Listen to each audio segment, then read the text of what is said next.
have stories. Every single one of us. From the highest of the high to the lowest of the low, we all have stories. Exploring the world for the greatest stories of all time. Hello and welcome. You're listening to the Aron O'Dowd Show. The Aron O'Dowd Show. Our soul is the screen upon which we project our dreams. What's your story?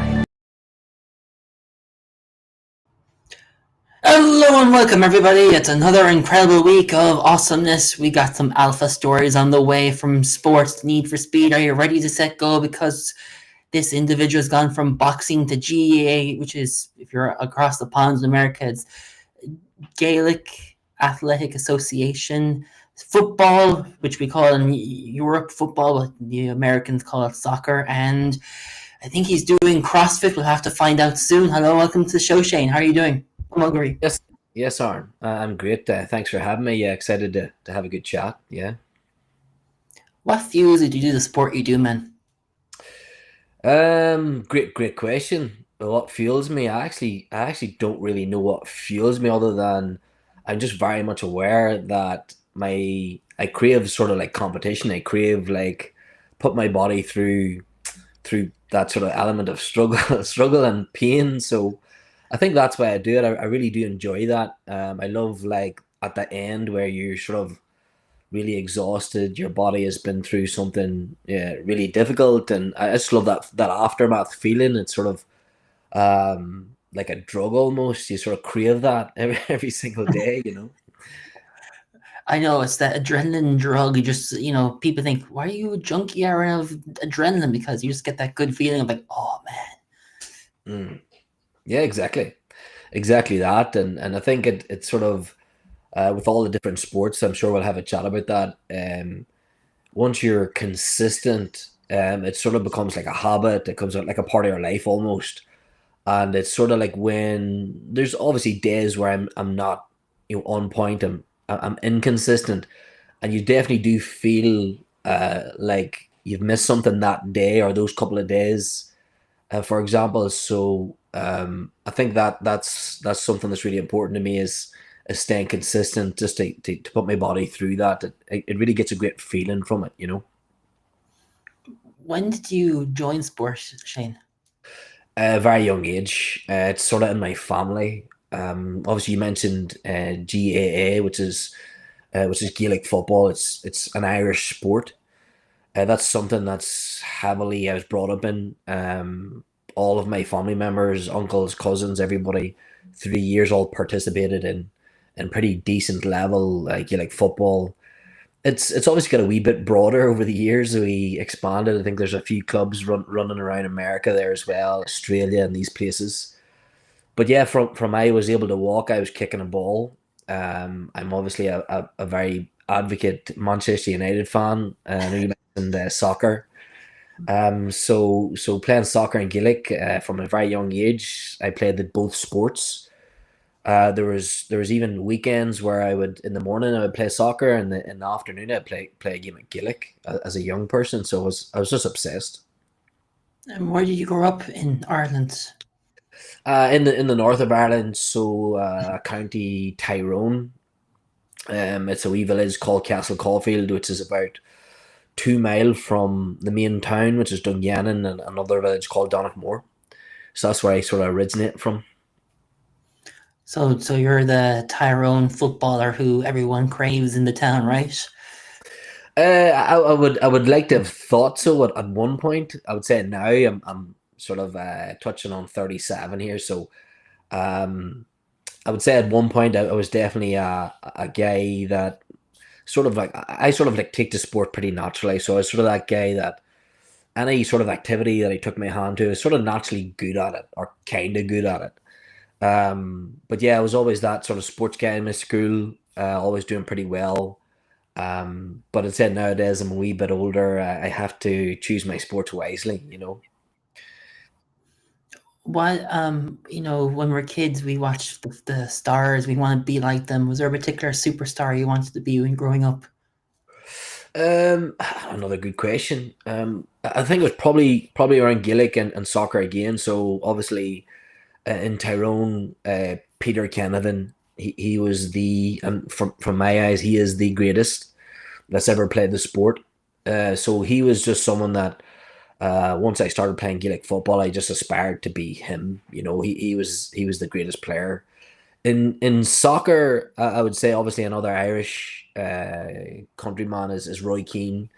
I'm still to this day a big fan of Roy Keane. So I always felt like I was that guy that lost my temper playing sport quite quickly. So I sort of almost resonated with him and his story. So I really like Roy Keane and Peter Canavan.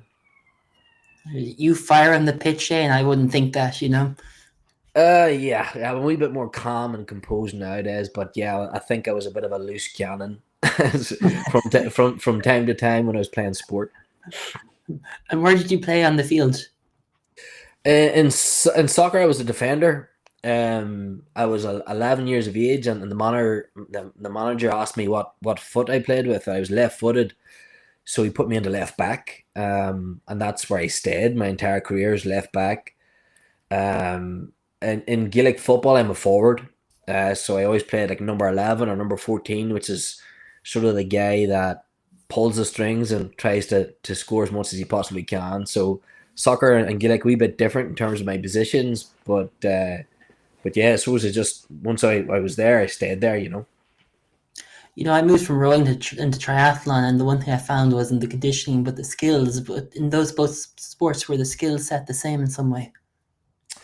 I would say elements the same. Yeah, it's a team sport, so you have a position to play. There's certain obviously skill levels, and each player and each athlete has different levels and skill levels. So I would say there's definitely elements that complemented each other, but there's also elements that, let's say, playing Gaelic football probably helped me in my soccer career, and then obviously playing soccer as well helped me in my Gaelic career. So there was definitely complementary skills and things like that that really helped. And in the soccer, did you play for a big team in anything? I had trials, so I had done really well, and soccer was obviously, because it's a global sport, it was my dream. It was the desire, like it's why I did everything. It was for soccer, because Gaelic in Ireland is seen as an amateur sport, although nowadays they sort of play. It's an amateur sport played by professionals. But soccer, I had trials with every single professional club, you name it, in the Premier League, from Manchester City to Sunderland to Aston Villa to who else? Preston North End, Leicester City as well. So loads of different trials and opportunities to potentially sign pro contracts with clubs. I played for my country, obviously Northern Ireland, and we, from the age of 16 right up to 19, played with Northern Ireland as a left back. So I done really well. It's just sort of when I hit that sort of age of 19, I realized that I probably wasn't going to be good enough to move forward into a professional career. So I had a few decisions to make, and that's when sort of life sort of hit me quite hard, to be honest. When I realized the dream wasn't going to happen. How did it feel to realize that the dream isn't what you want the dream to be? Um, it was tough because when I was running through like school, I wasn't very like an educated individual. I wasn't an advocate learner, put it like that. Every day school for me was about PE or playing sports. So when it come to like developing from an educational perspective, I would say I could have done a lot more, and it sort of left me at a place where I almost expected to be a professional soccer player. That was my expectation. There was no other option. And when it came to the time when I needed to find another option, it was incredibly difficult. I sort of had these dreams to be playing sport, and all of a sudden now I'm sort of working on a construction site and trying to figure out, okay, where do I go from here? I would say that's probably, without a doubt, the most challenging parts of my life to date. I would say it's just that realization. Yeah, it feels like a divorce in our soul and our being that we want to do this, but expectation puts us in a different space. Yeah. It's obviously I'm still a young person at that Mhm. stage, so I didn't really know. I mean, how do you mentally and emotionally come to terms with that? I just didn't know how to. So obviously, looking back now, I could speak to that young person and give some advice. But back then, you just try and figure it out. You just go through the motions. You go to the next thing, whatever that is. You know. What would that be? What would that advice be? I would say, look, probably the advice would be, look, that's probably just not meant for you. But there's a lot more out there that's meant for you. I would have stayed at my sport. So I actually stopped playing soccer at that age rather than continuing to play and continuing to play as a semi-professional with like the Irish League here in Northern Ireland's. It's a pretty high level at this stage. So I feel Yeah. like if I had a stayed committed to soccer and I could have maybe reached that much higher level, but I just give up. So I would say just keep doing what you're doing. Never give up on your dreams or your desire. Sort of your typical type advice. Um, but yeah, I was a sort of a lonely young person back then. Tell us why you gave up on your passion. Because I thought that I needed to be a professional footballer, and anything other than that just wasn't good enough. It wasn't going to satisfy my need. I was maybe looking at like other players playing in Irish League, like a lower level, and I just didn't want that. It wasn't for me, or I didn't think it was for me. So I automatically just moved to Gaelic football and participated in it to try and play county level, which is the highest level here in Ireland. And then again, I sort of fell into different jobs, different careers. I very quickly realized that I didn't want to do any of those. But I would say, as much as it was a struggle, those sort of 4 years of my life was a great learning curve. I basically did every job under the sun. You name it, I did it, and it helped me to develop as a young person. I'm actually naturally quite introverted. So it sort of took me out of my shell a wee bit, I would say, when it came to belief in building a career for myself. Was that the hardest challenge you ever faced in your life? I've definitely went through quite a number of challenges. I mean, that's quite a long time ago, but I would say internally, definitely the hardest challenge. I'd say as an adult, you're gonna go through so many challenges, like in your career, in relationships, financially. Okay, there's so many different obstacles that wait ahead for us all. But I would say yes, internally as a young man, probably lacking in confidence, not knowing that I actually wanted to actually carry on with life. That was definitely the most difficult for sure. And in our most difficult parts of life, we get to see a whole different character. Did you see that through Rising, as like the Phoenix rising again in some way? I would love to have called myself a phoenix for sure. I would say a few other people could come up with a few other names for me. I would say I made a lot of mistakes. I think that's part and parcel of life is being open to make mistakes and admitting when you do make mistakes, but learning from them. So yeah, it was sort of like a struggle to where I am today. I think that's what it's been like. It's almost like every single failure is like pushed me in the right direction, if that makes sense. How do you overcome failure? um I think it's the way I look at it. I actually don't see it as failure, to be honest. I'm sort of at that stage in life where I don't think you can fail because it's just meant to be. I sort of see, let's say if I in competitions, if you don't win, for example, or you Mhm. maybe don't perform as well as you know you could have, I sort of handle that incredibly well. I sort of just, accept it.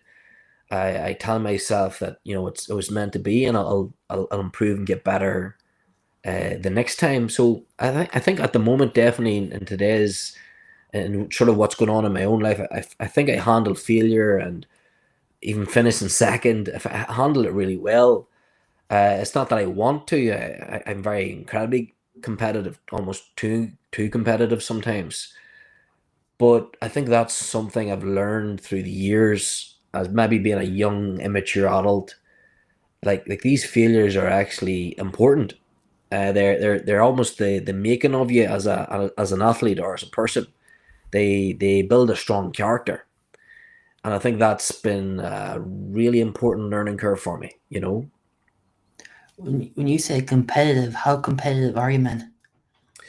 I mean, every day. I mean, I do classes every day there. And look, CrossFit and the gym I go to in Ballymena, Brushian, it's a gym called Gladiator, and it's an amazing community. But we have just classes that we run on a day to day basis. So I'm not competitive. That I try my best to win every single class. If you can do that.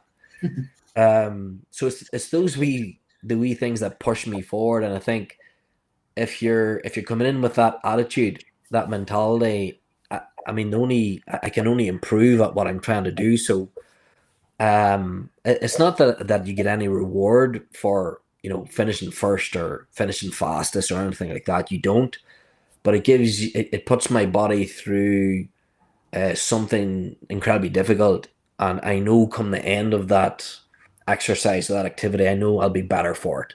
Okay, so that's where the competitive nature comes in. I know competition is, I think, part of our character as athletes that we want to achieve. We want to become something, and then when we look at kids, we grow up and we see the right gains, and we thought, oh, I want to be like them, and that's kind of the nature of the industry in some way. Yeah, 100%. I think that's for me. Like, by all means, I'm not the world's greatest athlete or anything like that. But when I studied athletes and I studied success, there's definitely a defining factor as to why those guys were super successful and the other guys weren't. And I think it is that obsession and that real competitive nature. Like the guy behind me here, Michael Jordan. Oh yeah. I'm sort of obsessed with him and his attitude and his mentality to sport and to what he's achieved. I think it's just so it's so, what's the right word I'm looking for? Amazing to see how one individual can transform a sport, but when you really dig deep into the individual, he's just a competitive at everything. And he just wants to win at everything. And that's sort of why he was able to, have such an amazing career, and in my eyes, the greatest sports person of all time. Um, but he's just another man like you and me, but he just had that edge somehow, and it's created an amazing career and legacy for him. You're a little bit older than me in sport, and you've done way more sports than I, but do you think it's a mindset that makes that human edge that we inspire to be and look up to? Yeah, 100%. I think everything that we do is develop in the mind. There's some things that we do that maybe isn't great for the mind, like we might overstress about competitions, or we might get a bit anxious about things from time to time. But mentally, yeah, it's. I heard this quote by a guy called Jim Rohn, and he talks about it's never the end goal as to why you do what you do. Okay, whether it be you want to be a millionaire or you want to be the best in the world at your sport, it's actually the person that you become along the way.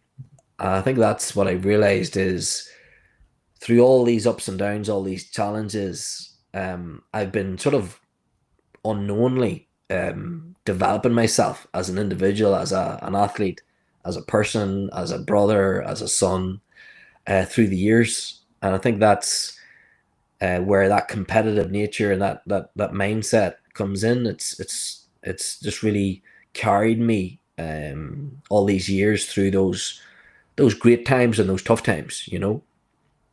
For sure. What is your end goal? My end goal is to find peace, and in its simple terms. I think that's when I've done a lot of research on this, is like we can have a million goals, and I do have a million goals, whether it be in sport or whether it be in career or family. But it's really just to find peace and contentment in life, and I think that's where I look at a lot of people. So I think I'm very aware of myself and aware of others. So I feel like we're all chasing something, and I think once you stop chasing, that's contentment, that's sort of peace. And don't get me wrong, I'm not there yet. I try my best, I have a good awareness, but I think that's really what we all crave, is to get to that place where we're just peace of mind and content with what we have and who we are. I'd love to know what you crave, you know. I think, look, again, as everybody knows, we're all human beings. We crave the fast cars, you know. We crave the holidays and all that stuff, which is fine. But I think that's, in terms of crave, it's sort of like, if I look at goals and setting expectations, I don't think I need anything. Okay.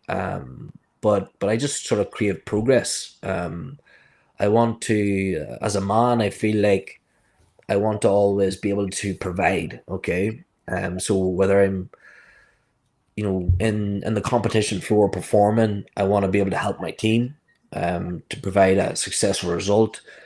As a man, I want to be able to provide for my family, my mother, my father. That makes me feel really good about myself. So it is quite a, I think life and sometimes can be quite selfish, because everything that we do is kind of almost, whether we're doing it for others, it's actually benefiting us because it's making us feel good. So I think that's where I have these like contradictions in life, where I might have a belief in something, or I might say something one day, and a week later I might have a, you know, completely different belief, because I've become aware of something, I've learned something, I have an understanding a wee bit more detailed. So I think in life we can become walking contradictions, okay, to what we actually want, you know.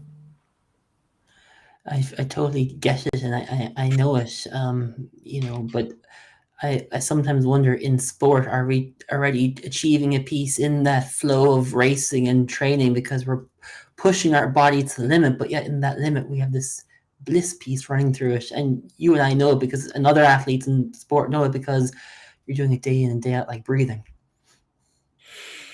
Yeah, yeah, and I think that's where, obviously, as a young person, you sort of want to be the best of the best. But nowadays, it's sort of like I just want to continue to perform. I want to still always be able to put my body through challenges, competitions, and still, you know, try and compete at a decent level, and stay consistent at that. So that's sort of where my want is now. And as an athlete, I don't think I'll ever lose that mentality. And I think that mentality as an athlete, that discipline, that sacrifice, and that consistency is hugely beneficial for me in my career, for example, or even relationships from time to time. So everything that sort of good that has come out of my life has probably stemmed from the habits and the behaviors that I've developed as an athlete. You know, Shane, the interesting thing, and it, you know, when you're in the world of sport, discipline, consistency, resilience, these are all things we know so well. But when you step out into the business world or other worlds, people are like, what? And you kind of have to teach them. But it's interesting how those components, what we breathe, eat, and sleep, is components that rely so much in the career world at the same time, and in life. Yeah, yeah, 100%. It's huge, and this is why, if you can give anyone advice, it would be to keep your body moving in some way, shape, or form. It is the key. If you can stay consistent where you're even look, it doesn't have to be extreme sports, of course not. Like doesn't you don't have to be like you or me. Um, but the discipline, the sacrifice, the consistency, that's going to be hugely beneficial for you in board meetings and corporate worlds in your job, all those things. So I think that's where health and fitness and moving your body and being active is just so it's life changing because again, as you mentioned, it's actually um, developing you as an individual and it's help building a strong character. And you're going to take that individual, that character to your job or to your family or to your siblings and these things. I guess retiring from sport is not on your agenda until you're 105, right? No, not a chance. No, I don't see the word retire in my vocabulary at all. Although I do, as we get older, sometimes I might have an off comment that after a big workout or a big challenge, I'll say, right, that's me, retired. But I'll never be retired, never. I just want to keep competing, keep doing things and challenges that I suppose most people won't do.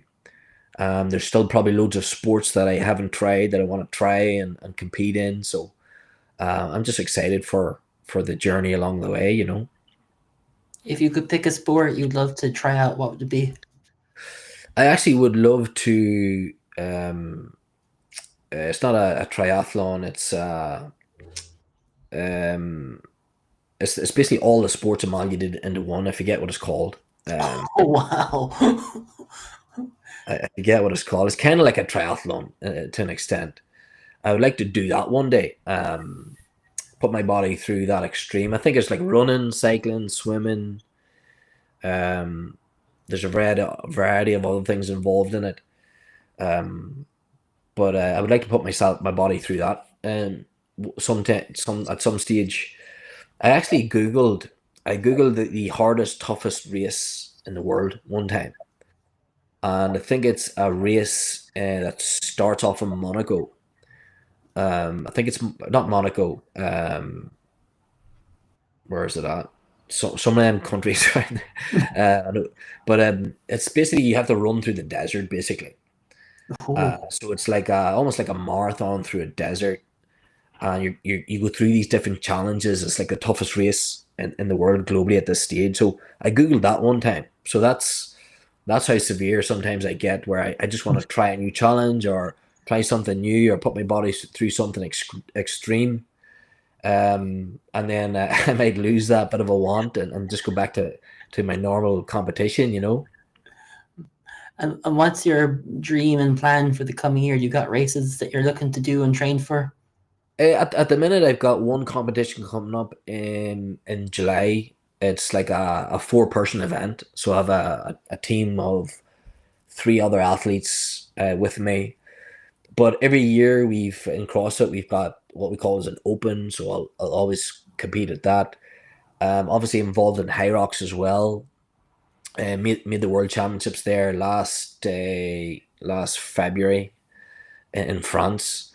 So I'll just stay consistent with those sports, and if something new pops up, I'll give it a go. But nothing really urgent planned in terms of big events or anything. But my body's feeling pretty good. I'm looking after myself here as best I can, eating healthy, sleeping really well. So I'm feeling pretty good. So I'm up for whatever challenge comes my way. Fabulous. Shane, based on your knowledge, experience, wisdom, if there was one piece of advice to either the persons who are retiring, joining sport for the first time, or just looking to have some fun, what would it be? Just get your body to a place where you're moving. Simple as that. I think sometimes we can get into a mindset where we're just complicating things for each other, and you might look at me or the next guy or yourself, and you might feel like you have to do these extreme sports or these really difficult physical activities. It's absolutely not the case. I mean, there's loads of people out there today that maybe aren't moving their body, aren't going out for consistent walks and things, I just, try and inspire people to move their body as much as they possibly can. Okay.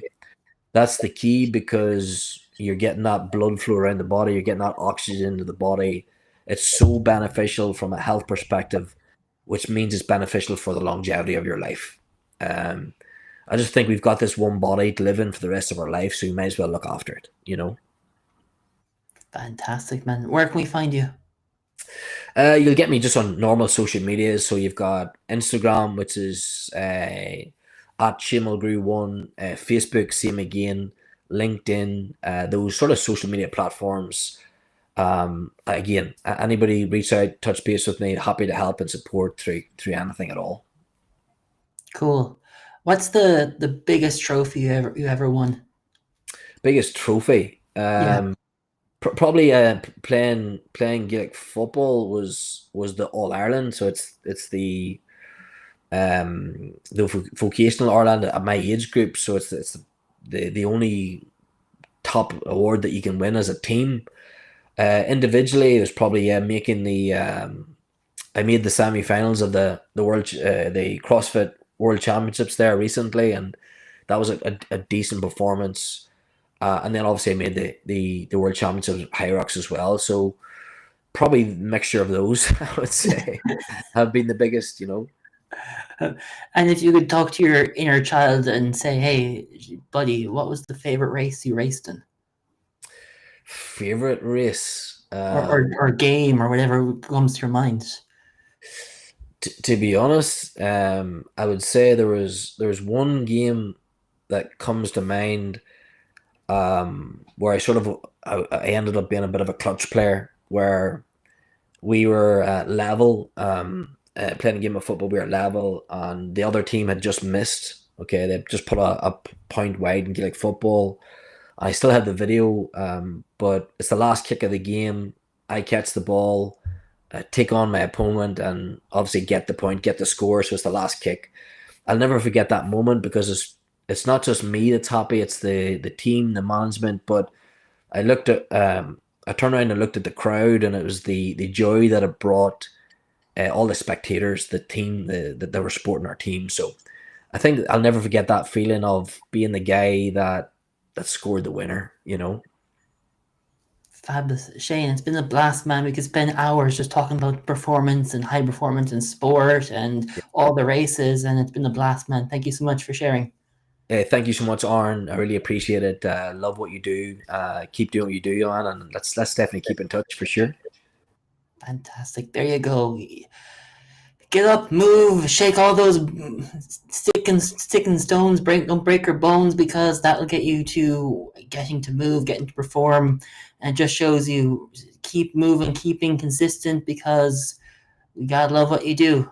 Make sure to like, subscribe, comment, and look forward to catching you next week at Tuesday at 4 p.m. UK, 11 a.m. Eastern Standard Time. And remember, rock on, because you're the rock star of your life. Thank you for listening to the Aron O'Dowd Show, where the world's best stories are told. If you like, please post a review or subscribe to the show. To find out more, contact us at aronodowd.com. That's ARONODOWD.com. We're always ready to share another magnificent tale from the world's best storytellers. So stay tuned.